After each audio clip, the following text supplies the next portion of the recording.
Épître aux Hébreux, chapitre 8. Le point capital de ce qui vient d'être dit, c'est que nous avons un tel souverain sacrificateur qui s'est assis à la droite du trône de la majesté divine dans les cieux, comme ministre du sanctuaire et du véritable tabernacle, qui a été dressé par le Seigneur et non par un homme. Tout souverain sacrificateur est établi pour présenter des offrandes et des sacrifices, d'où il est nécessaire que celui-ci ait aussi quelque chose à présenter.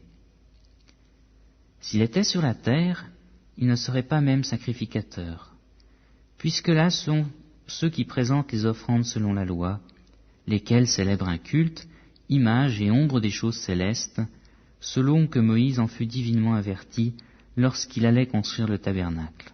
« Aie soin, lui fut-il dit, de faire tout d'après le modèle qui t'a été montré sur la montagne. » Mais maintenant, il a obtenu un ministère d'autant supérieur qu'il est le médiateur d'une alliance plus excellente, qui a été établie sur des meilleures promesses. En effet, si la première alliance avait été sans défaut, il n'aurait pas été question de la remplacer par une seconde.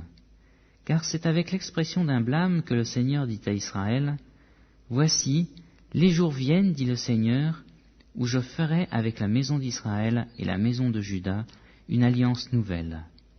Non comme l'alliance que je traitais avec leur père, le jour où je les saisis par la main pour les faire sortir du pays d'Égypte, car ils n'ont pas persévéré dans mon alliance, et moi aussi, je ne me suis pas soucié d'eux, dit le Seigneur.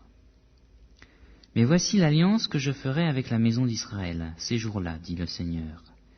Je mettrai mes lois dans leur esprit, je les écrirai dans leur cœur, et je serai leur Dieu, et ils seront mon peuple. Aucun n'enseignera plus son concitoyen, ni aucun son frère, en disant « Connais le Seigneur ». Car tous me connaîtront, depuis le plus petit jusqu'au plus grand d'entre eux, parce que je pardonnerai leurs iniquités et que je ne me souviendrai plus de leurs péchés.